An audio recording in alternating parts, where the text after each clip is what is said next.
get the feeling we're overrun. Sending boys in the trucks with the 50 cals. Tell every swinging neck bring extra rounds. Hang in now, boys, we're on our way. Don't send them all to heaven before we get a taste. Whoa, cry havoc, let's slit the doors of room. What you gonna do? And happy Sunday to you folks. Welcome to another edition of the Double S Podcast. We are live. Welcome back. We are live again Sunday night, about to have ourselves a show of shows. Now, in normal fashion, as live shows would have it, we've had a couple changes here on the guest list here, but that's okay. We've got just the sexy guys showed up, so that's the main thing. It's going to be a good-looking show tonight. You can guarantee that. And we'll see about the other guys, see if they can make it or not. That's what they get. They get to be ugly since they didn't show up. That's how I'm going to classify it. Hey, man, hope you are doing well in the holiday season as it's approaching. I know for some folks, it can get a little tricky this time of year. And if that's the case, then this is going to be a show for you. All right? This is going to be something for you tonight, that we're going to sit down, we're going to break bread, we're going to share some stories, and we're going to talk about a whole lot of good stuff in here, okay? If there's questions, cool, fire those questions off. I can't guarantee that we got the answers to this, but at the end of the day, I think you'll be in a better position than what you were when the show started. Let's just put it that way, and we'll move on. We'll let it kind of do what it wants to do with you. Hey, before we get going too much further, let's go ahead and pay the bills here, all right? Every episode of the Double S Podcast brought to you by the Romans Warrior Foundation. Hashtag helping is healing. Go check them out at romanswarriorfoundation.org. It is the giving season. If you'd like to help bring healing across the nation through any one of the specific divisions that we have there in the programs at Romans Warrior Foundation, just dog-ear the donation right there, and I guarantee you that is money well spent, and that will go towards healing and finding ways to reach our brothers and sisters out there, whether it's through the Field Ops Division, the Global War on Terror's Wall of Remembrance, the Stop 22 aspects, Label 22, you name it. It's all in there. If you followed any one of those areas, then you know what we're talking about there. Of course, our little show, our little nonprofit, the True Patriot Outfitters, we are fishing with a mission, y'all. That's the whole name of the game. We're out there and we're doing what we can in our little part here in Colorado and the regional area and the Midwest. We'll go anywhere around the country if the funding's there and the need is there for sure. We'll find a way to make it happen, but that's where we normally operate. Of course, the entire family at the Heroes Media Group, Mr. Adam Bird, and all the great podcast shows giving us an opportunity to join the ranks of these guys. Each one of our shows could not be possible without them. And the sister company, HMG Beverage. Make sure to get you some Kickstart because Gene said so. All right. Let's go ahead and get this going here. Let's go ahead and bring him in. Turn that down just a hair. We have the man himself, the big toe, the big fish, the head cheese. No, not head cheese. That's not right. Yeah, we're going to bring the man in. Mr. Adam Bird is sitting backstage. Let's go and get him in here. What's happening, boss? How you doing? What's going on, baby? Good to be here. Good to be here. Yeah, we, these other guys, wouldn't you know it, freaking Marines, doing what they're doing. No, in all honesty, Josh, I hope you are feeling better, brother. Josh Booth let me know early today that he is under the weather pretty bad. Throat not good, got no breath, got no voice. He's probably worried about his Chiefs playing tonight. That's what it is. Because if they lose, they're pretty much done, dog. And not that I'm a Bronco fan over here celebrating or anything, but That's probably what he's sick about, but that's all right. That's all right. Romans, I know he has got like 72 different jobs that he does on his normal. So let's hopefully we'll get him in here as time goes on. Mr. Ginger, thank you for tuning in, brother. Appreciate it, man. There's a Marine. See, they're in here. They're coming around. Hey, Adam, it's December 7th, sir. 1941. It's crazy. The world changed. Yeah. Everything changed. And I'm trying to find a place here. We'll just, yeah, any rate. I put a little post up there, and this was, such a pivotal turning point in the world. Now, World War One had been there, right? And we got involved, and it was there was something about the World War II involvement, though. It was something also with the fact that we had been attacked. They hit us on our soil. Yeah. You know what I mean? It's like, wait a minute. Much like 9/11 caught everyone going, hold on, they attacked us here? There was like this safety net that was always in place in the back of our heads that could never happen to us, Right. type thing. That no one would dare do that. And that strike there, that hit, that was the point at which all bets are off now, right? And that would not be forgotten. What took place there, what ultimately led to ending this thing, especially Japan. Pushing us forward probably to make that hard decision to say, yeah, we're going to end it, and we're going to end it abruptly. Yeah. Yeah. But and the way that we did. yeah, exactly. But that was also, in this stuff where I see as a civilian over here, this was another day proof that when motivated, this country can absolutely come together. And when it comes together, it's a force that can't be reckoned with. Yeah. Do Yeah. you think that still exists today? I see. Part of me wants to just dive right into the topic for tonight with the answer. Do I think it still exists today? I think it's possible that it can happen. I would like to see it happen without another catastrophic event on our soil that would force us to come together. It shouldn't, we should just come together as a community, as a country anyway, right? Yep. But I think what's happening is you definitely come together. It's almost like wakening the beast, right? You go in and Yamamoto. yeah. You okay, now you pissed us off. And now everybody's coming together. And it's just like, oh shit, here we go. Like, what did we do? I didn't think this one through.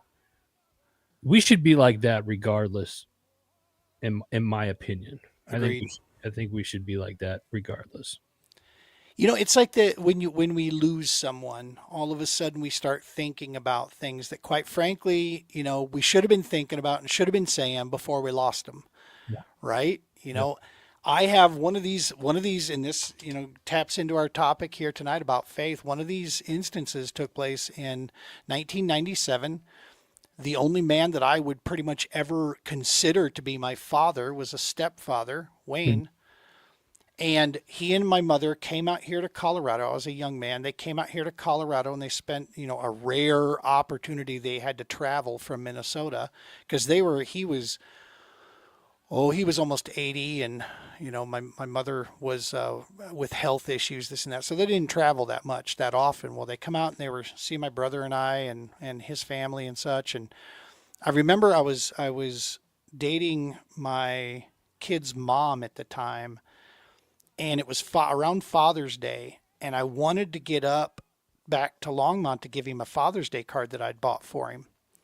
And something come up, and I found a reason why not to. And I thought, you know what? I'll mail it to him. No problem.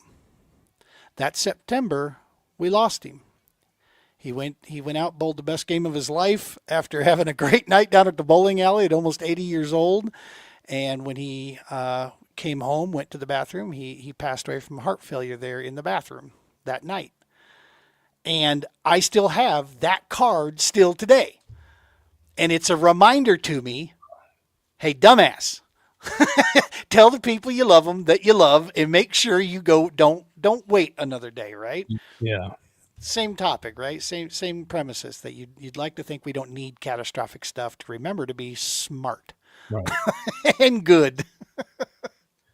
Well, let's fire this thing up, man. Faith is the topic that we're talking about here. Now, this is a broad scale, okay? The word faith. Because immediately when you say it, it invokes a religious overtone for some folks. And I'd like to kind of maybe break that down a little bit. Take it back a little bit from the standard religious realm and think about what faith truly is at its heart. And to me, it means something completely different. What about you? When you hear the word faith, does it immediately go to a religious thought, or do you think something different? I think it does a little bit, and because I grew up, my family went to church on Sundays. I'd say in my 20s, I kind of lost my path, if you will. Always believed in God, and never kind of strayed away from that said belief. Didn't necessarily agree with like organized religion or anything like that, but I can almost remember to the day where I thought about like, okay, I believe in God, but I'm gonna do things my way, because it's it's Mhm. 19, 20 years old, full of piss and vinegar, and he's like, better than anybody, right? Yeah, just ask us. Right. But but when I think of faith, it's like, what's the definition of faith? Let's start there. What is the definition of faith?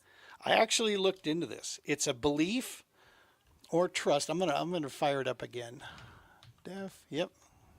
I'll tell you what I think the definition is, or what Yep. it may come more along the lines, but it's believing in something that you cannot see. So, and by its universal definition, it's complete trust or confidence in someone or something. That's faith. Okay. Strong belief, in. But the word belief comes up many times, and trust and Right. confidence. So we're in the ballpark. Yep. So That- faith to me then is like it's just having, like, I don't have an answer. I just know it's going to happen. Sure. The problem with that, being a male,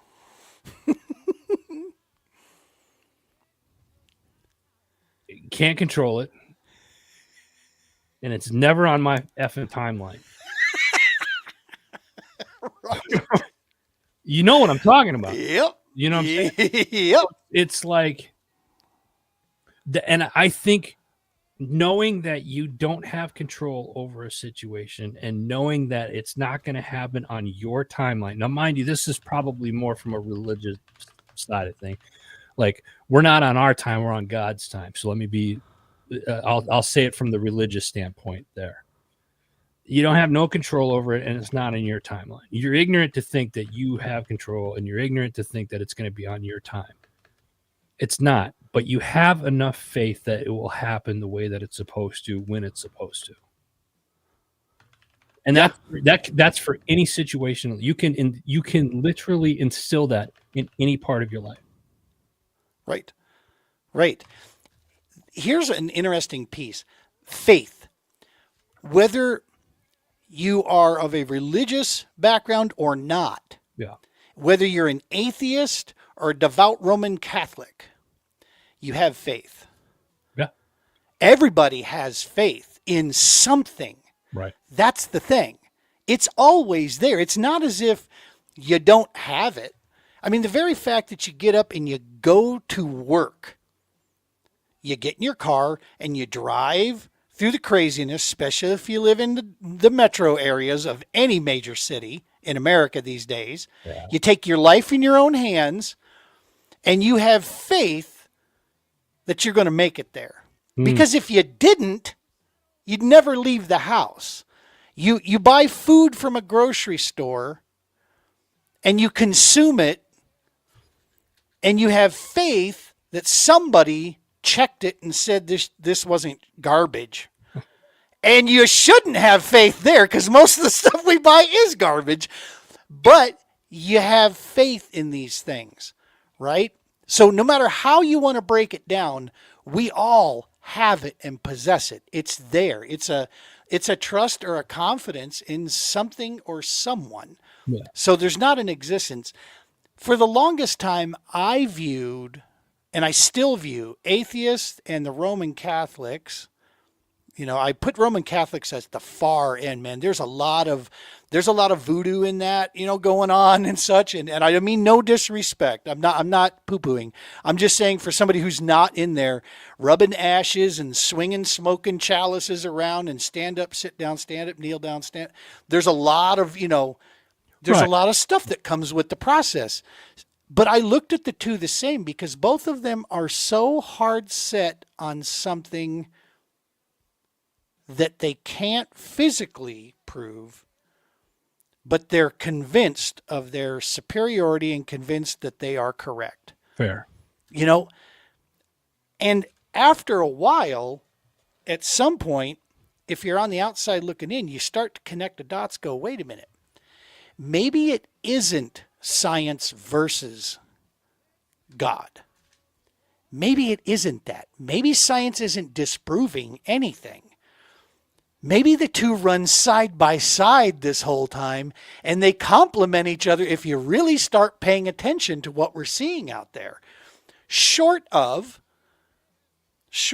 I will draw a line to the idea of like the creationist museum. Bless their heart, but humans and dinosaurs didn't roam the earth at the same time. Okay, Fred Flintstone was a cartoon, and that's that. They actually have some setups there that actually show cavemen next to dinosaurs. And say, no, that didn't happen. Because that wouldn't have happened long, and we wouldn't be sitting here if that were the case. Yeah. I mean, if Jurassic Park doesn't convince you enough, I don't know what else is going to. Theories. We're all full of those too. Right. I think I saw this on a different podcast out there, but isn't this that science is all about, the proof piece, we have, a great idea of creation, albeit if you grant us one miracle. And that one miracle is that everything came from nothing. The Big Bang. Mm-hmm. Right? It's like there's still, that, wait a minute, wait. Even that itself, is in itself, taking that leap forward. Right. And I think we get caught up maybe with that part of it. But no, go ahead. No, I was going to say, I wanted to go back to the parallel part of it. Yeah. Like science and God. It's like, who says, I think a lot of people, and when you said it that way, I think a lot of people think it's either one or the other. And no one's really said that they're running on a similar parallel. They're just parallel to each other. Not on the same path. I would agree with that statement that science and God are not on the same path. Sure. But I would say that it could run parallel. Mm-hmm. No, absolutely. See, I've got my own theory piece. I'd like to get in. I'll share some stories in a minute. So yeah, Jason says it's all theory. We don't know shit. Yeah. Well, he's not wrong. To a great degree. Yeah. He's not. Yeah. And that's where that faith and belief and trust, that's where these things start to come together. But here's my theory on this piece. The good book, whatever version you choose to read or engage in, from the Old Testament to the New Testament, We have historical account that says and shows the New Testament was pieced together by a Roman emperor and his council. We know that. They chose certain books that would be included into the New Testament,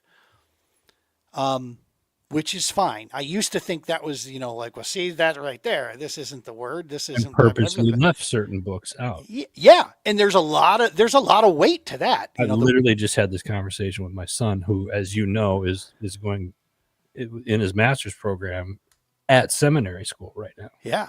The Very book the book of Thomas, the book of Enoch, the Mhm. book of Mary Magdalene, all those were left out. And they do say some very interesting things in those books. Love to get a hold of them and actually read part of that. But here's my piece that I've come to grips with. I don't look at this book as a manual to life. It is not a follow step. It's not an IKEA build chart, right?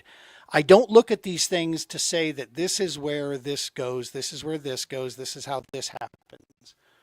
More so, I'm reading these stories in these books in the Gospels, and I'm hearing the overall message. I'm starting to try to dig into what's coming from this, because it's much bigger than just this was this and this was that and this is how things happened.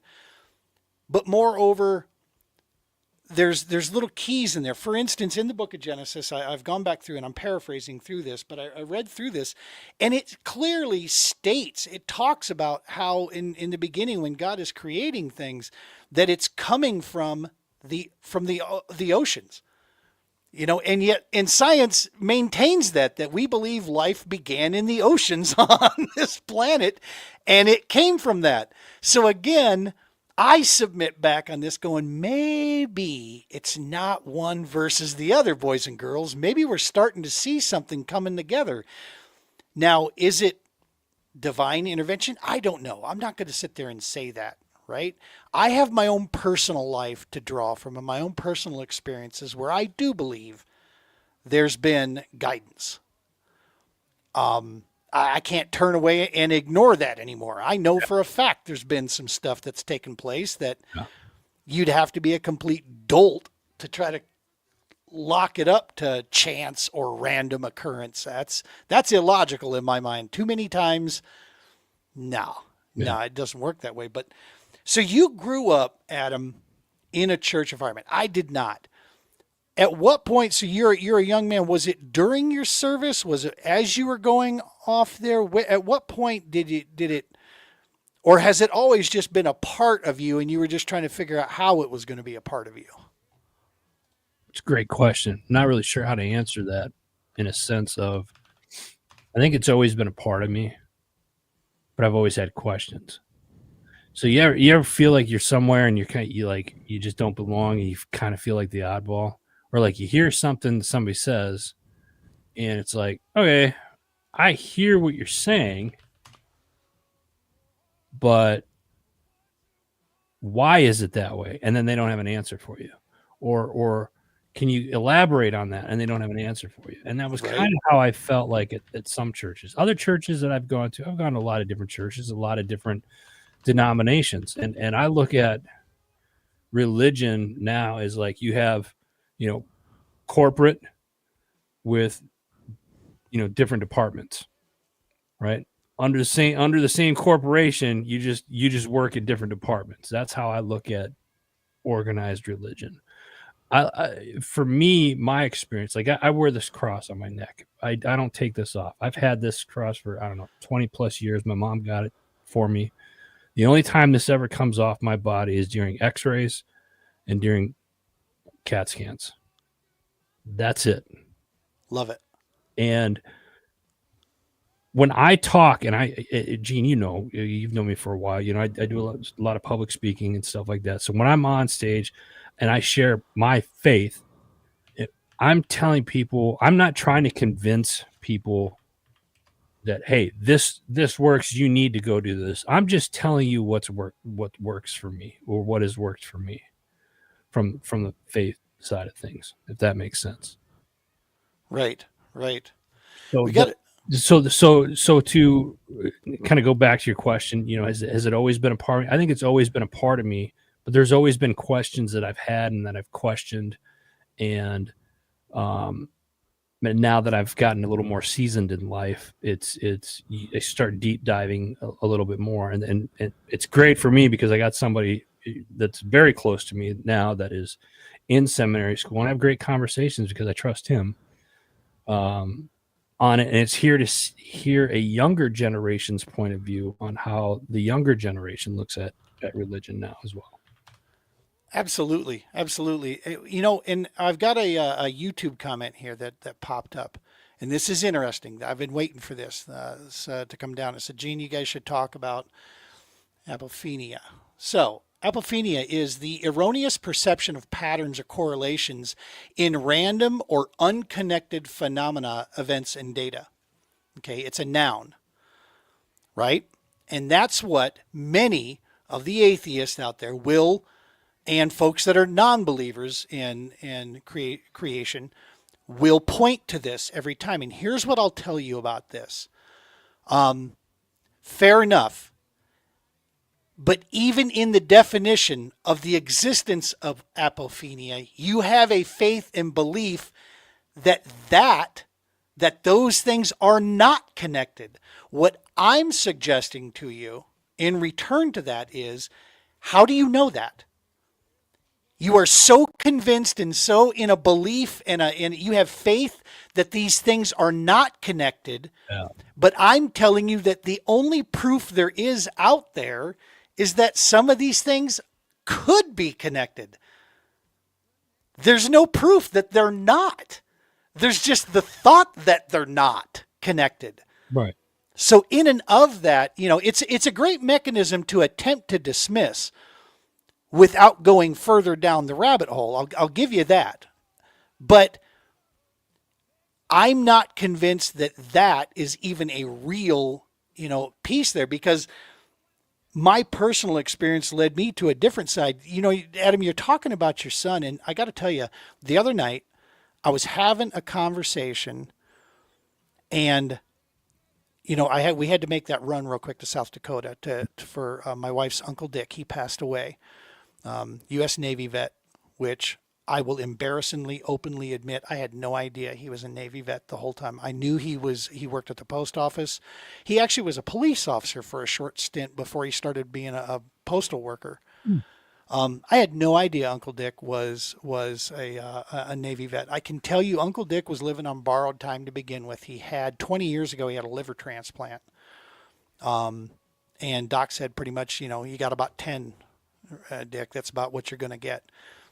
He went 20 plus is what he did. Yes. And every time at every one of the big family, my wife has an amazing family. I love them dearly. They're a big family that there's no drama in this garbage whatsoever with this family. It is blue collar, hard working, love family before anything is her whole family.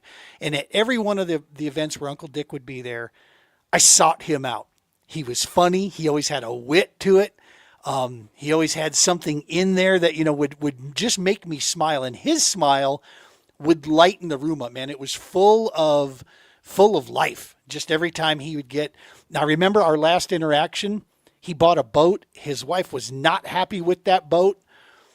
And so I remember going up and sitting down beside him as he was eating, and his wife was on the other side of the table. I'm like, so, Is Vicky going to be the one driving the boat when we go jet or water skiing, Uncle Dick? And he looks at me, he's like, no. That was our last interaction together. And that whole piece, anyway, I went off on a tangent. Love Uncle Dick. Bless you, buddy. I hope you're resting well now. But my son watched the house for us that night. We did a quick turn and burn down and back. I come home and I was telling him a little bit about this, that, hey man, I'm kind of going on this, a little bit of a journey here. I'm reconnecting with some belief structure here a little bit. And I'm starting to look into this. And he looks at me and he says, I was kind of wondering, Dad, because I saw your book up there on your desk. And I'm like, what book is that? And he says, well, you got 2 Bibles up there. I was like, yes, I do. was like, I got the King James version back here, but that's full of a little bit too much thous, thems, and thines for me. And so I had to gene it down a bit, and I got a little bit easier one to understand called the English Standard Version. And he says, that's really weird because I've actually been really thinking on this topic quite a bit. Well, Adam, I'm going to tell you straightforward. I've been reconnecting with some prayers here. And about 2 weeks prior to him telling me that, in my prayers several times was me asking that please help my son find a connection and find peace, find purpose, and find some comfort in this. And so for this kid to sit here and out of the blue mention this to me, I'm sitting over here and I'm damn near ready to bust into tears. And I just told him, I say, son, you couldn't have told me something to make me feel any better tonight than that right there. Remember, it's your personal journey. Yep. Just keep going. There's no right, there's no wrong, this and that. Let's see here. Not saying it proves it, but rather that the Hindu will find the meaning within the context of their religion, the Christians and theirs, the Muslim. Oh, okay. Yeah. It's a solid point. Yeah. It truly is. Yep.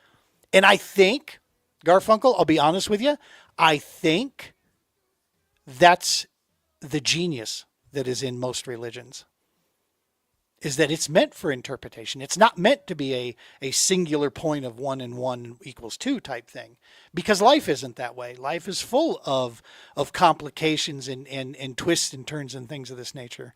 Let's see, what's the other comment that he put here? Not to diminish it or say that religion is false because of it, but it's an interesting consideration of why we feel like we are patterns when there may not be some. You're right. Yeah. That's a sound point. And for most of my life, I'll be honest with you, I was comfortable living there. I was comfortable staying right there. If you don't mind, I'm going to go down. I went down this little definition path real quick here. I just want to hit on a couple of these. First thing, faith. So a complete trust or confidence in someone or something. Okay, so jump to confidence. What does that say? The feeling or belief that one can rely on someone or something firm and trust. Okay, so what's belief then? An acceptance that a statement is true or that something exists. This is the belief. Trust, faith, or confidence in someone or something. Confidence, the feeling or belief that one can rely on someone or something. There's an interconnection that takes place with this, within these. And I do believe 100% that, I had it there. Hang on a sec. William Cummings, Army chaplain, made a statement before the Battle of Bataan. I believe it was 1941. And the statement was, there are no atheists in foxholes. Yeah, that's if you've ever spent time in a foxhole. And here's what I'll tell you. Armed with faith, I don't think there is a more dangerous soldier. Training and faith. If they have training and they have faith in their unit, faith in their mission, faith in their spirituality, I think that is probably the most effective, use that word better, most effective soldier on this planet. If you didn't have that, I don't know. I think you're giving up in droves of hundreds and thousands out in the middle of a desert and walking your way, surrendering to CNN crews, quite frankly. I mean, that to me, that's, you know what I mean? If when you lose that faith, I think that's, you start to lose a lot of stuff. Well, that's very true. That's a true statement. I like how you at the beginning, Gene, said that faith is, in you're comparing faith, or you're saying that faith is, everybody has faith. Yeah. I never really looked at it from that point of view, because I've always looked at it like, I've talked about taking a leap of faith and, having faith in knowing that whatever God, the universe, or whatever it is that you do or don't believe, life is going to happen the way that it is supposed to. And right. You just have to be, if you can come to grips with that and have faith that that's going to happen, then I think personally that takes a lot of stress off your shoulders, and it allows people to kind of enjoy life a little bit more. Because as you and I sit here tonight, and we have several people that are on the live feed, and we thank you guys for being here tonight. Tomorrow is the past is in the past. You can't change it. Tomorrow's the future. We don't know what lies ahead. And what's the saying? That's why they call this the present. Right? I have faith that life is going to happen the way that it's supposed to. That's not to say you sit on your ass and do nothing. You still got to work. You still got to do the things, go have goals, have, the visions and things that it is that you want to do, but you have to have faith that you will get there at some point, as long as you're putting in the work. But you have to believe and you have to have faith, because if you don't believe and you don't have faith, I guarantee you shit's not going to happen. Agreed. One has a possibility, the other has, hopelessness, right? And it's in that piece that I think when you start to apply, problem solving to it, there's a principle within the good book that says, God helps those who help themselves. And this is such an amazing work of art. Yeah. Right. 100%. You said earlier, like, this isn't it's not a, what did you say? A manual. It's not a life manual per se. It's not like a life manual, but it's like you can take things from the Bible and incorporate them into your life. I'm going to go out on a limb and say, I'll promise you life gets a lot better. I could not agree more. But here's the thing. The problem is a lot of people are afraid to do it. I was for the longest time. I admit it. I have a problem reading and reading and comprehending stuff. So I have one of those Bibles that, like, you read a passage and then you got to scroll down to the bottom of the page, and then it dumbs it down so like a 5-year-old can understand. Mm-hmm. The only thing I don't have is the pop-up one. Yeah, that's yeah. Is Amazon, can I still deliver by Christmas? Somebody, I swear to God, if one of you SOBs sent me a copy of the Bible, these sons of bitches. No, but you know what I mean, though? It's one of those, because we deal with it every day. Here's the thing. We're going to make mistakes. Life is going to be stressful at times. There are things that come to us. It's not meant to be easy. Right. Life, we've all heard this. Life is what you make of it, right? Sure. But you have to believe and you have to have faith. And if you and in doing so, that gives you hope too. Yeah, there's a principle piece here we talked about, helping those who help themselves. There's also free will. Free will is meant to be there. It's for a purpose. If you, for instance, the book of Job, this is one of the most ironic stories. You and I were talking, sharing stories, and our experiences from the past. And as we were talking, I'm sitting here, I got it on speakerphone, and I grabbed my book and I open it up, and it literally opened to where my bookmark is at, the book of Job. We get off the phone. I start to read this and I go through this, and it's a quite an interesting account. I mean, it goes on and on and on for these conversations that go between, there's four people, and then God finally enters the conversation with Job later. And basically the bottom line is, you got a very successful, great, human being here in Job who had everything, was well respected, this and this.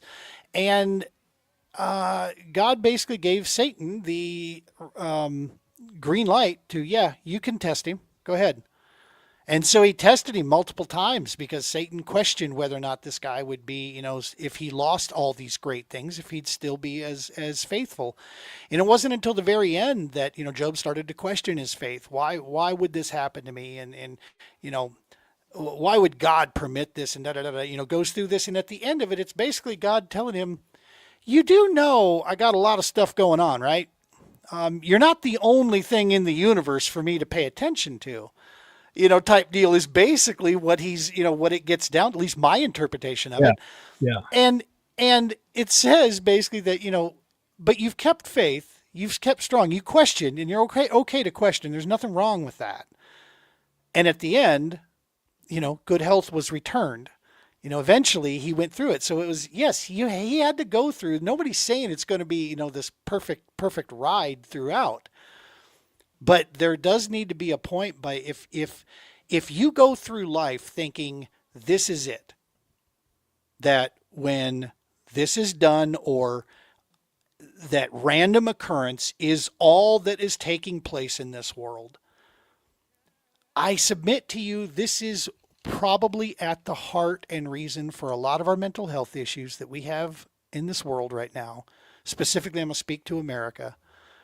That we have I believe we have an epidemic on our hands of mental health right now across all demographics. Yeah. But to have no hope, to have no thought that no matter what you do, it's just going to be a shit sandwich that you're going to have to take a bite out of. And that is a miserable existence, man. Right. And it's hard to think like that, because try telling that to somebody that's been homeless, and that's been trying to find a job, and that's been that is trying to overcome an addiction, or that's trying to live a better life, and they feel like the wheels keep spinning. Yep. Right.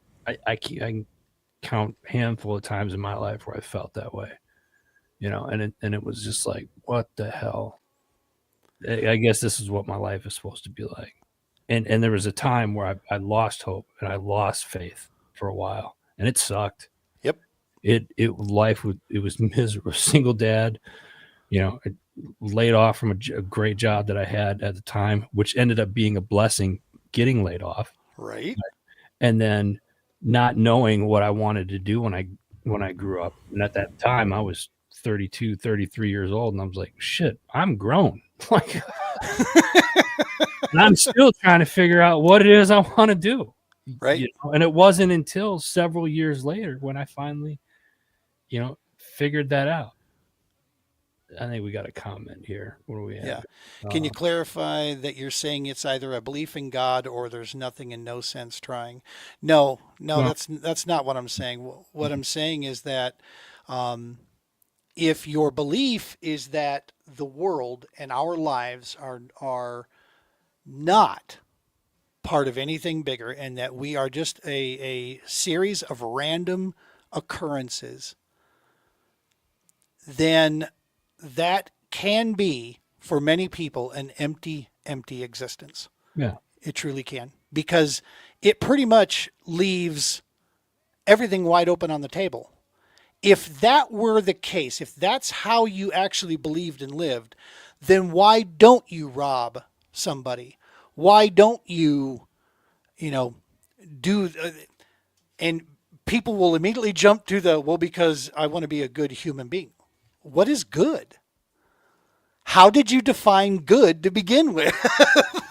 It's like I don't know, man. There's something else.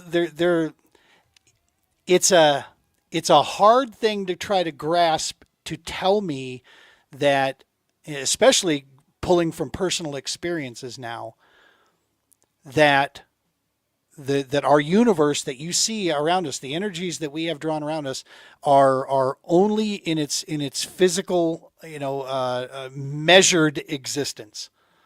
It's just not possible.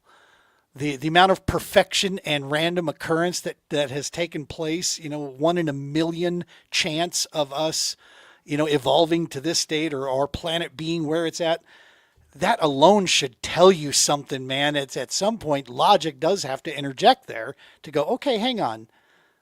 There has to be, Might be something here. That's what I'm getting at. Yes. Might be something here. You have to at least acknowledge the fact that there Right. could be something else at play here on But a here's major the thing. level. You got to be open to it. You got to be open to the idea. Because I know, listen, I'm not I've been pretty public the last couple of years about my faith.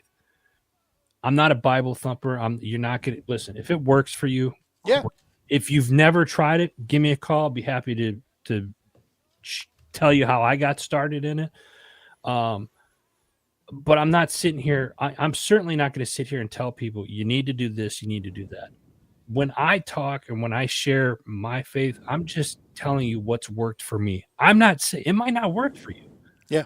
And there's some people that I got friends that I'm close to. they still have that they're non-believers. They believe in the universe. They believe in something else or whatever. Great. I respect that. That's your belief. I'm not going to take that away from you. You're entitled to that. Yeah. For me, this is what's worked for me because I've seen God work in my life. And then I've learned to have faith in, I quit a corporate job. I had a mortgage, a car payment. I was a single parent. And I had no money in the bank. And my dumb ass decides, hey, we're going to quit a job that I'm getting a paycheck every 2 weeks. And I'm going to take this leap of faith and go all in on myself. I said this in an interview that came out earlier this week. When I share my story, it's not to motivate people. It's to tell people, don't do the shit I did. Exactly. No, you said something that's exactly true and right, is that I don't subscribe to what most would, the organized religious pattern that's out there. Okay, that we see out there. I'm not saying that this stuff is word for word truth. Okay, right. That's not my point. I believe 100% that your search of faith, your search of belief, and your trust is just that. It's a personal journey that 100%. But you said it. You got to be open to this. I want to share a quick story here. Josh Booth was going to be here tonight. He and I spoke off air. And this occurred for both of us. So prior to a certain event, and Josh and I are good friends, but we don't talk to each other on a daily basis, right? We don't share. He's in Missouri. I'm out here in Colorado. Yeah. We were invited to go to Peterson Outdoor Ministries, that special tournament event that we went to.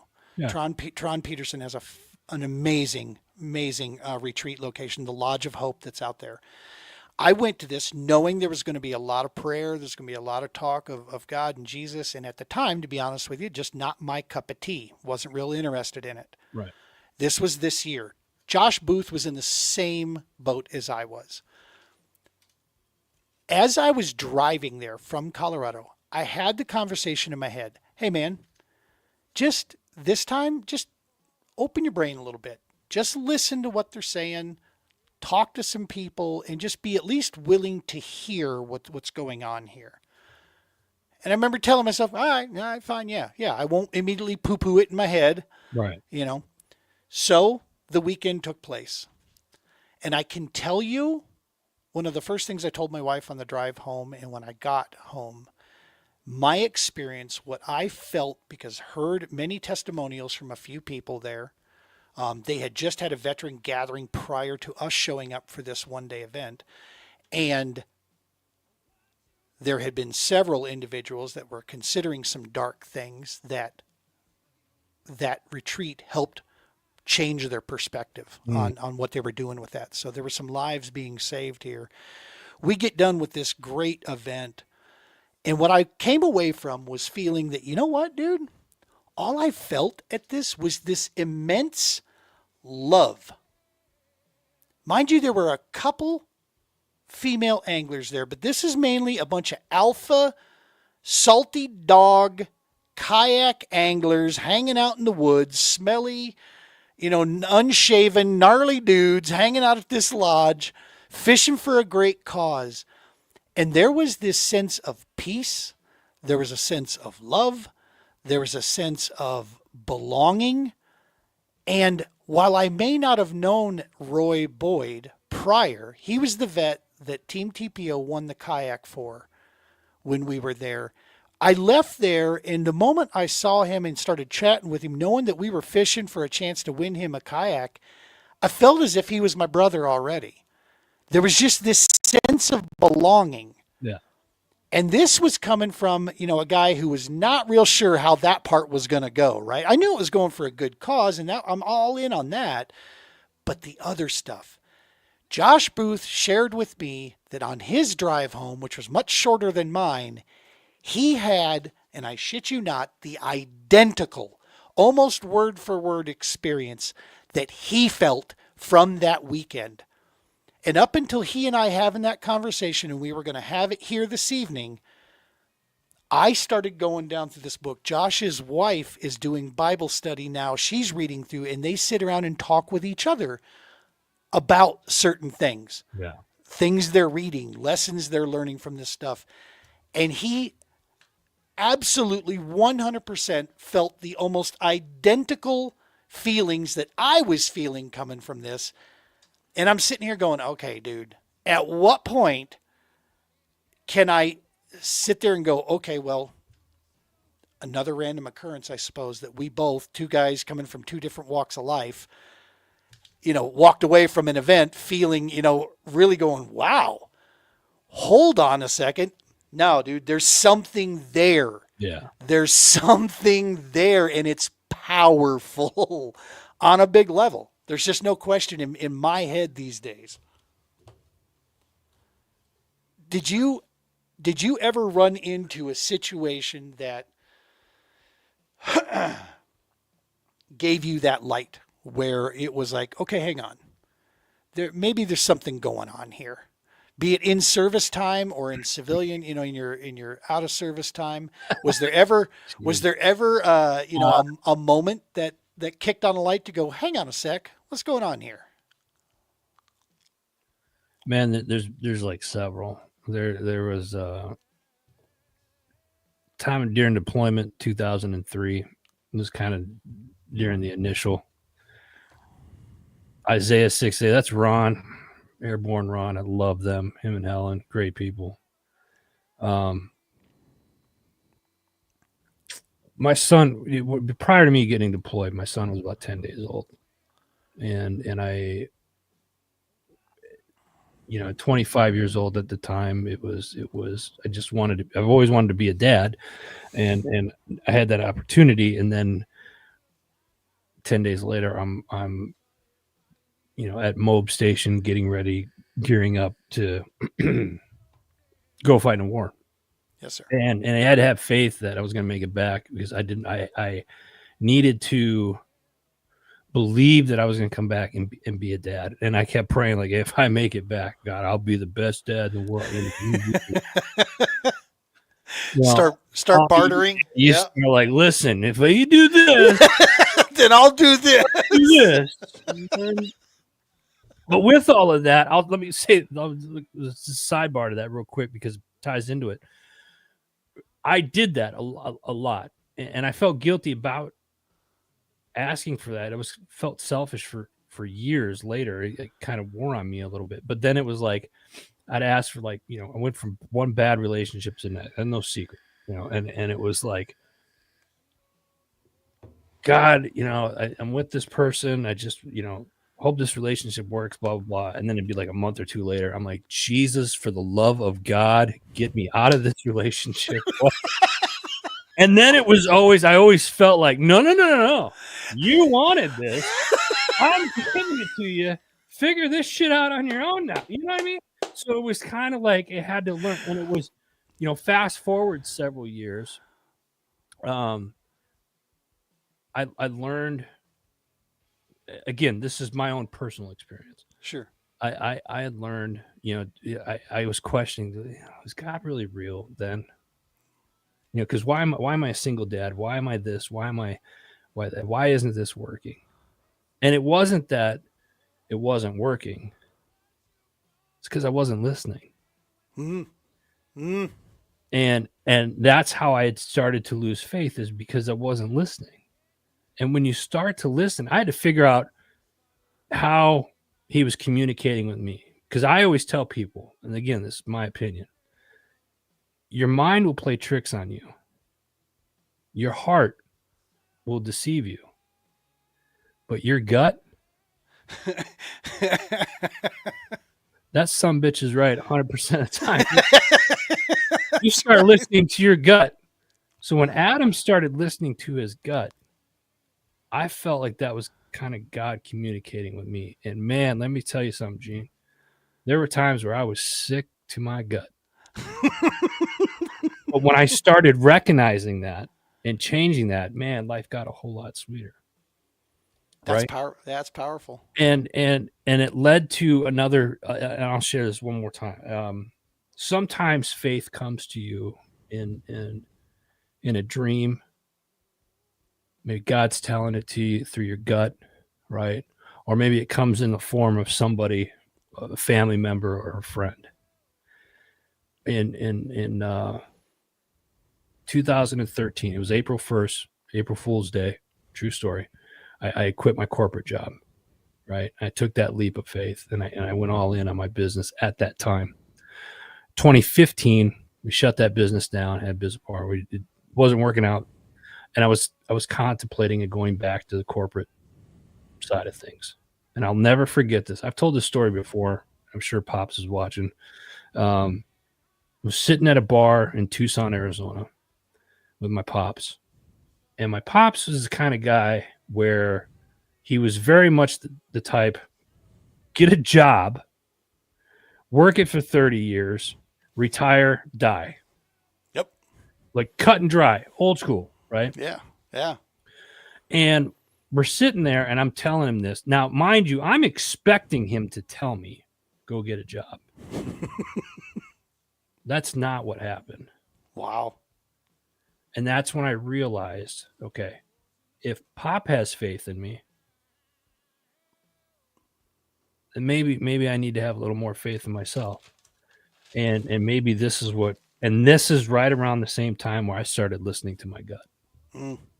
Like God's been telling me to do this, and I've been purposely not doing that because I was either afraid or I was trying to be in control. And when I started having faith and kind of letting go of the things I couldn't control anyway, Sure. life got a little more easier. It wasn't easy, but it got easier. It got less stressful. Still stress, but not as much. And it became a little more enjoyable. I'm going to venture to say you started feeling like you were doing what you were supposed to be doing. I can tell you exactly when that happened. I was 38 years old. This was almost 10 years ago when I finally, and I'd been, an entrepreneur at that time for a couple of years, but at 38 years old, for the first time in my life, I had felt, and I've been saying it ever since, I am today, as I'm sitting here tonight on this live feed with you, I am here at this point in my life at 47 years old, exactly where I am supposed to be in my life. I don't question it at all. You see, 3 years ago, I felt a similar piece, and it wasn't until I started paying attention and listening a little cleaner. My wife told this to me last year when I started really questioning whether or not this was the path. Do I continue on this? I've never made it a secret. I don't make an income to own the TPO. I don't make an income to do the podcasting, nothing. So I've gone 3 years now without a paycheck, and I have a very successful wife who has stood my organization on her shoulders financially to put us on the ground and get us running, and support her husband through this entire thing. And I was really questioning a lot of these things, and my wife, who, whether I was married to her or not, I would still tell you is one of the smartest human beings I've ever encountered in my life, and someone that I admire, am inspired by, and just completely in awe. Funny how the right woman would do that to you. I'm telling you, her statement was, I have no question in my mind and my heart that you are doing exactly what you are supposed to be doing. Yeah. She said those words, and she was probably, further away than I was in some of these areas. So when she said that, dude, I had nothing to return with other than, you think that? You think so? Well, shit. Okay, then what's then I still don't know what to do right now. I gotta, Let me ask you something. It sounds like your wife has a lot of faith in you. Oh, massively. So Yeah. does Gene have faith in himself? Like, can you look in the mirror and say that you have, or that you at least hope that you're on the right path, or you have faith that you are on the right path and faith in what it is that you're doing? I have faith in that I will do what's right. I will not go and sacrifice integrity or honor for anything. It just won't happen. Right. So I have trust in that and I have faith in that. Am I sure? I'll be honest with you, man. I have an opportunity to maybe get into mortgage lending, and I'm wondering, is that the right path? Or I do that at the same time while I run the nonprofit? I was talking to you about the possibility of some life coaching stuff, that I was curious about. I question every day, man, what is that? Is that the sign? Is that where I'm supposed to be rolling with? I don't know yet. I'm learning to, and I'll tell you my reconnection with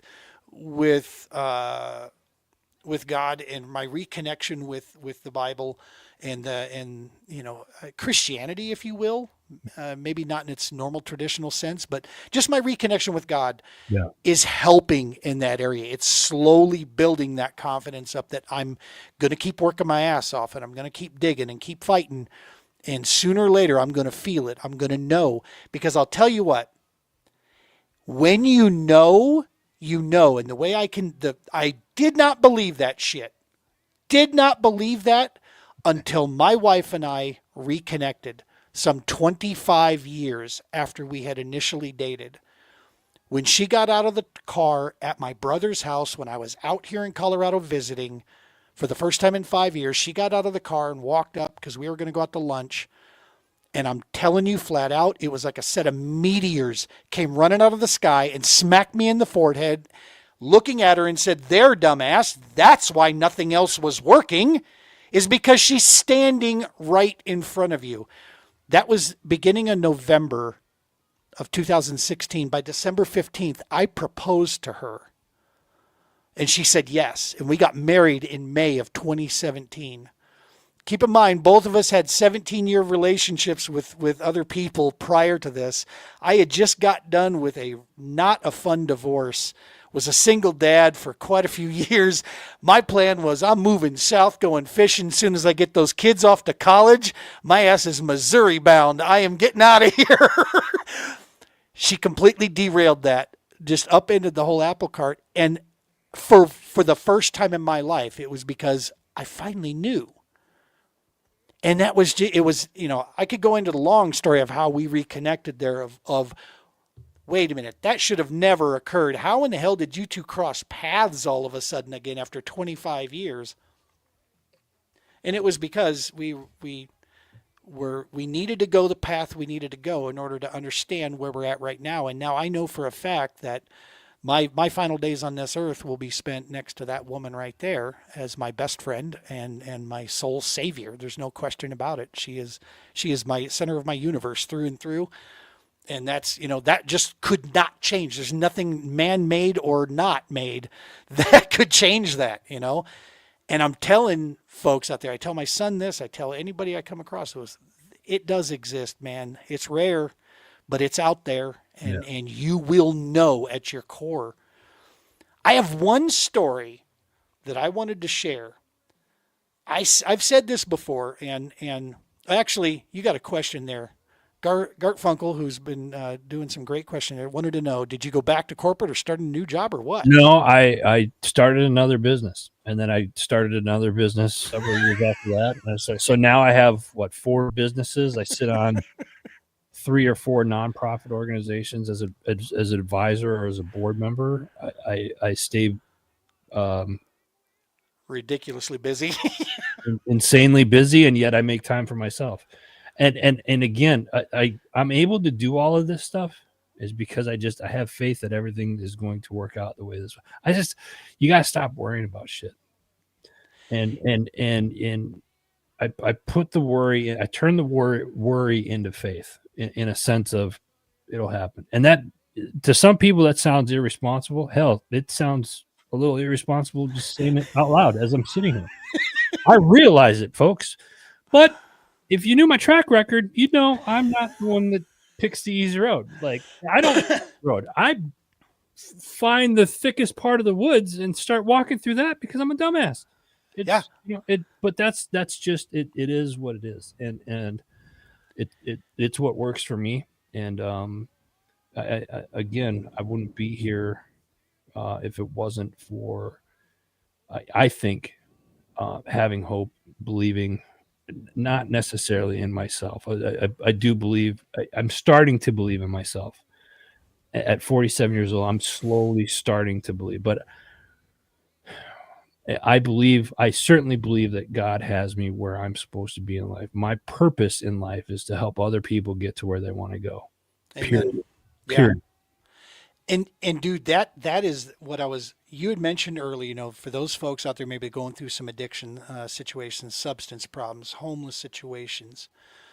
The question then, how do you muster up faith through that when you're right in the middle of when you're shin deep in shit, basically. It's the question lies is, do you want to make a change? And then what are you willing to do to make that change?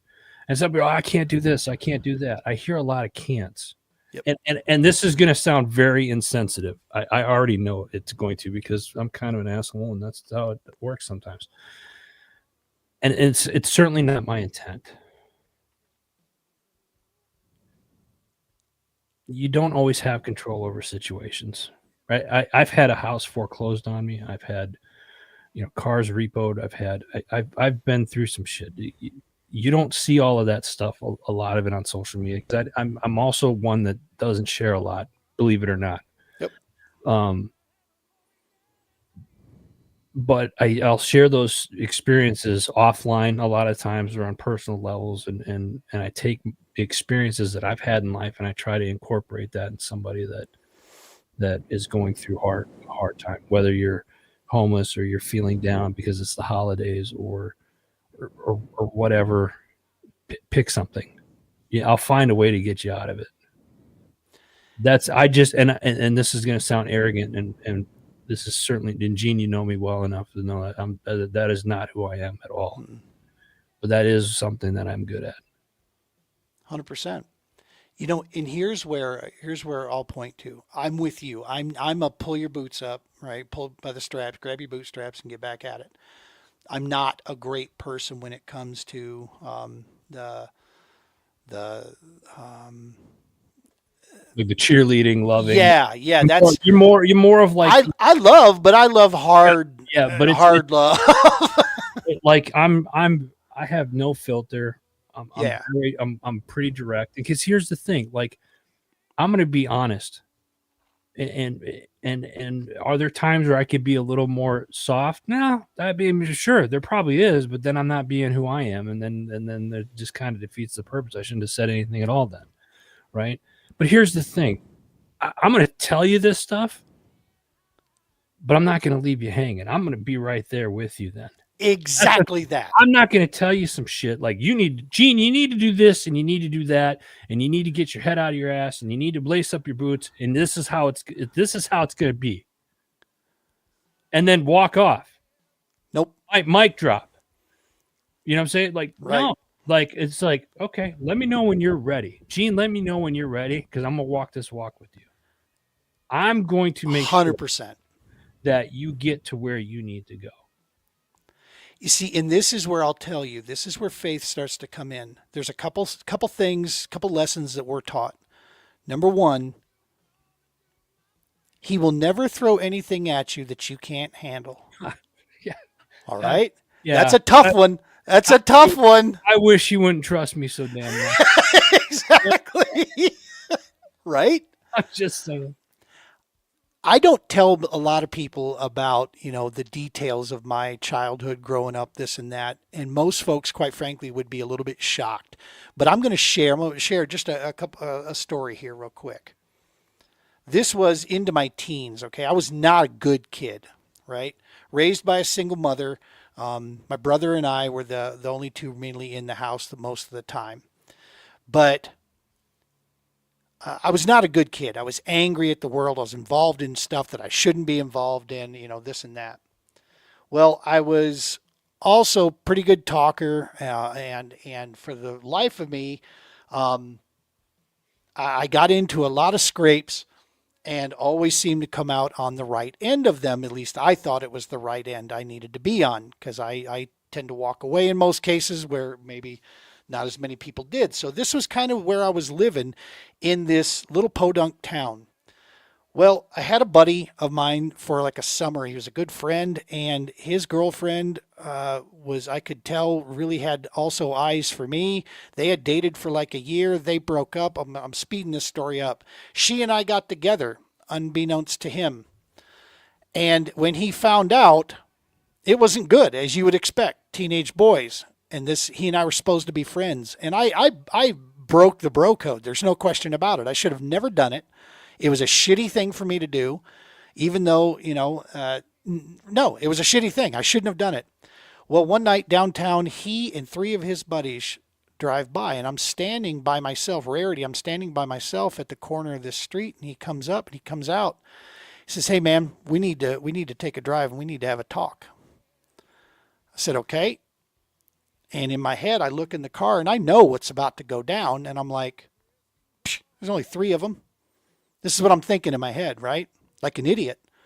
I'm setting myself up for like a Hallmark, bad, situation that's about to occur. So I get in this, because keep in mind, we're in the middle of the butt crack of Ohio. All right. Mm. This is backwoods Ohio where I live. Things happen down there that never get heard of. I get in the car. They drive around the block, go through the alley, and get ready to head out of town. They're standing in front of us. I'm going to speed this up a little bit. Couple brothers standing there, known throughout the town. I knew of them, the Skaggs brothers. Nobody screwed with them. These guys were nuts, right? And they were very, very, very willing to show anybody just how nuts they were. They stopped the car. Johnny Skaggs pokes his head in, probably the craziest out of them all.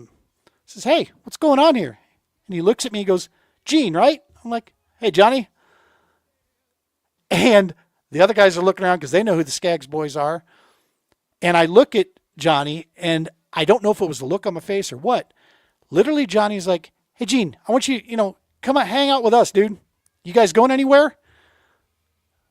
They stopped. I got out of the car and went with Johnny. 5 years later, I'm living in Colorado. I get a phone call, folks. This was before cell phones. This is the early 1990s. I get a phone call. And I kind of know the voice out here in Colorado. It's Johnny Skaggs. He goes on to explain to me how he's coming out to Colorado and he wants to see me when he gets out here. And I said, okay. Keep in mind, I'm a young man in my early 20s. Johnny gets here. He's got his wife. He is now a preacher in the works. And I go meet him for lunch. He has 3 kids running around. I said, "Johnny, what are you doing out here, dude? This is like 2,000 miles from home. What are you doing here?" He looked right at me on my kids' names. He says, "I don't know, but God told me I needed to find you." And I remember sitting there, and I'm getting chills telling you this story. I have told no one that story of me in that car, of what about happened that evening and why Johnny came into my life, and why 5 years later this man grabbed his wife and 3 very young kids, drove across to simply have KFC with me in the park of a hotel in Longmont, Colorado. He left 2 days later, he left and just said, "You should pick the Bible up. You should do a little reading. That's all. I don't know why I'm here, but I'm going to leave you with that message." And man, I was in my 20s, and again, like you, Adam, I didn't listen. I just kind of wrote it up to go, what the hell was that all about? And I thought to myself, wow, what sort of religious goofball do you got to be to grab your whole family and go drive across? That's where I placed it for the longest time in my head. But I'm telling you, that guy was set into my life for some reason, and whatever reason, so many years later, it was meant to come back there and knock on my head a little bit to go, hey, I told you this before. I've been hip checked and shoulder checked so many times in my life. I could tell you stories time and time again that I'm now realizing that I was going down the goofy ass path and got knocked right back onto the tracks. Yeah. I started to go down a road that was going to be really bad and got bumped for whatever reason. Like you said, it came in the form of family, friends, life, whatever it may be. I firmly believe, because I know it in my heart, that is part of that plan. And that plan has got me here to where I'm sitting at today, having this show with you, talking to folks, and having, a completely different view on life, that we're going to get there. I Yeah. know. I've got hope, man. I've got hope. I've got confidence that it's there. I'm going to keep doing what's right, keep listening, keep paying attention, and help serving those that serve. That's the key. That's the calling. Finding a way to, like you said, I may not tell you something you want to hear, but I promise you I won't walk away from you. There's resources out there, dude. There's a pile of them. We have a ton here at the Heroes Media Group that you can tap into. If you're out there listening, watching this, whatever the case may be, we got you. Don't care what what your walk has been, man. Get a hold of us. We're here. There's a question down here. Help me understand something. You are both reconnecting with Jesus to help guide you through life, and also are saying it's about pulling yourself by your bootstraps. Which one is the driver? Because the Jesus story is not a self-rescue story. It is explicitly the opposite. Actually, I would respectfully disagree with you. Yeah, on that part. But let me go up to the first part where he's guide you through life, and then saying it's about pulling yourself up by the bootstraps. So God gives you, let's say God gives you a vision. It happens to me. So like when God has shown me something that I need to do, or be somewhere, or do something, that I still got to lace up my boots, and I still got to put the work in to do it. I can't just sit on my ass and just wait for it to. Let me put it in another perspective for non-believers. If they're non-believers that are watching, right? Picture yourself standing on the street corner, on any street corner in your town, right? And you're standing on the street corner, and as traffic goes by, it's not traffic, that's life. The things that you want out of life, whether it's something material, or it's an experience, or it's a person, or it's whatever it is, you still got to take that step to get it. You still got to put in the work, right? Still got to have faith. Otherwise it won't happen. 100%. So that's my answer there. You still got it. When I talk about pulling up your bootstraps, if Jesus is having that relationship with Jesus, he's telling you something, or God's showing you something, you still got to lace up your bootstraps, and you still got to push forward. You still got to put in the work. It's not just going to be handed to you. One could argue those non-believers that believe in the universe, let's say from a universal perspective, everything that you want out of life is right in the palm of your hand. You just got to grab it. One could argue, right? Yeah, 100%. There's actually a book that was not published in the New Testament that I'm going to paraphrase too, and that was, I believe, the Book of Thomas, where Jesus is quoted as saying that lift up any rock, you will find me there. Turn back the bark of any tree, I am there. Yeah. You too can be the Son of God. Yeah. In that powerful statement is the fact that the leadings, the teachings that came through. If you look at the stories of his interactions here, it's absolutely a probably the one of the very first self-helps that ever was ever printed, that was out there, is that no, this will not be easy, and there's going to be problems around every corner, but you having faith to never give up and know that you're striving for something bigger than just yourself. It's, there's a purpose, driven piece with this, and we may not know where it's at, right? Yeah. But it's one of those things that it's there. These are good. They're good questions. I appreciate the questions. Here's something I'm going to challenge everybody that's watching live right now, or that watched this throughout the week, is Napoleon Hill wrote a book. Most people know Napoleon Hill as Think and Grow Rich. There's another book that he wrote. It's very fascinating. It's called Outwitting the Devil. I encourage everybody to read it or listen to it. It's a very fascinating book, and it kind of talks about having faith and what it did for this gentleman back in the 1930s. I'll leave it at that. Right. Yeah, I'm trying to find something real quick. I apologize. It's an interesting concept. I still believe 100% in the fact that it is a personal journey for you out there. I know that my heart has calmed. My mind is becoming more focused now. Understanding that there is something at play. There is a higher power at play. There's no doubt in my mind. My personal experiences in life have proven this to me.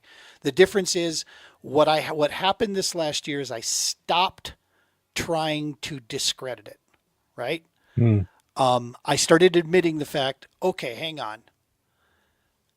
There's more here that says there is something going than purely my disbelief can account for. Yeah. And so it's a matter of, if it quacks like a duck and it walks like a duck, it's not a chicken, dog. Okay, I'm just saying it's not a chicken. It's I know a chicken is far more common, but but to me, that's where I feel like I'm at, is that I can't deny the existence any longer. Right. And Lord knows I tried. I mean, I tried for the longest time. I do something now also personally to wrap things up here. One of the things I make sure of too is in my learning how to get, this relationship that I personally have now. It's very different than perhaps what some would think. But I try to make sure that when I am having my conversations there, if I'm praying and I'm asking things, I never ask for myself. I try to always make sure I'm talking and I'm thinking about other people in there, and I'm hoping that in that process, yeah, selfishly, I'm hoping that by my work that I'm doing there, that things will go the way they're supposed to go. I remember going into this we had a big proposal we were doing with another nonprofit that was going to make some big moves for us with the TPO. And I remember grabbing the book and I remember thinking to myself, nope, I'm not going to ask anything. What I'm going to say is, or the only thing I'm going to ask is, please let tonight play out the way it's supposed to play out. Allow me to do my best efforts and allow everybody, one of us, to be, on good terms and in good health, and just hopefully things work out the way they're supposed to work out, and help me understand that, Yeah. in that process. Again, for those that are maybe in a dark place or wherever the case may be, man, there's resources out there. There's people that love you, regardless of what you might think right now. I'm telling you flat out, we know these. There's a lot of us out here that know the answer there. There are that people love you. All right. There's people out there that don't even know your name. I guarantee you, there's probably somebody out there that I already have a deep feeling for and a love for out there, a brother or sister out there that's in a bad place, that is on the verge that could be in a better place. And maybe through the resources and people that we know, we can get help, provide that pathway. You're going to have to get yourself there, but we can damn sure, like you said, Adam, we'll walk side by side with you, and we'll get you there. Yeah. Dude, thank you so much, man, for opening this up and having this chat. The two Marines were supposed to be here. One's sick, one's off, probably fighting a fire or a car wreck or something. More than likely, that's where Romans is at. He's on the volunteer, and Sunday nights tend to get crazy down there in Bama. I don't know what they do down south down there, but they enjoy their Sunday nights. I bet. Football. I mean, isn't Tide on Saturday? Yeah. Friday, Saturday, something like that.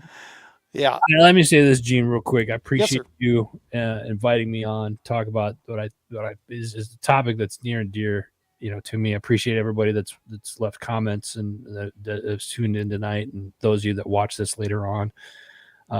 Keep leaving comments, ask questions. I mean, we're here for you, and I mean, this is keep having hope, have faith, because life is much sweeter when you do, in my opinion. So I appreciate this opportunity. Exactly. And Garfunkel, I'm going to leave you with this. That's a great question that you put up there at the end, for sure. What about the multiplying the bread loaves and fishes being multiplied? Why didn't he just inspire them to put in the work, get out there and fish, and get out there and bake? I asked a very similar question when I heard that story the first time. I was like, I thought he taught him how to fish. Like, this original phrase appeared in Ritchie's 1885 novel of Mrs. Diamond. But the quote is, give a man a fish and feed him for a day. Teach a man to fish and you feed him for a lifetime. Yeah. 100%. True. Awesome. Folks at home, thank you so much for stopping in. Garfunkel, thank you, man, for being a great advocate Yeah. out here and being some great questions. Love that stuff. Thank you. And I'm going to tell you this, buddy, or gal, whichever you are, God bless you. I appreciate you, man. Thank you. And nothing but great health and good wishes for you and your entire family throughout the entire holiday season. And to everybody out there, I want to reiterate this. There's a lot of resources out here, folks. If you're hearing this, listening to this, if you stuck with us this whole time, reach out. We're here. This is what we do, serving those that serve or have served. You're not forgotten. You're loved. We're out here, and that's what we're in this thing to get done. So throw a DM. Hit me up on Facebook. That's the only social that I'm still left other than YouTube. But either one of those two, and you'll get a hold of me. Look up the True Patriot Outfitters. Look us up through online, and you'll find the contact form there, and that gives you a direct line right to me as well. Adam, brother, thank you, dog. You're heading out tomorrow. Best wishes. Thank you, sir. I'd give you a tight lines wish, but I know it's not fishing. Not this time. No. So what's the tight lines equivalent in hunting? Shoot straight? Shoot straight. Shoot straight. Yeah, that's what I thought. Cool. Awesome. All right, buddy. You Appreciate take care. Folks, as always, tie lines, shoot straight. We're going to add that in there. Be safe. Take care of each other, and God bless you.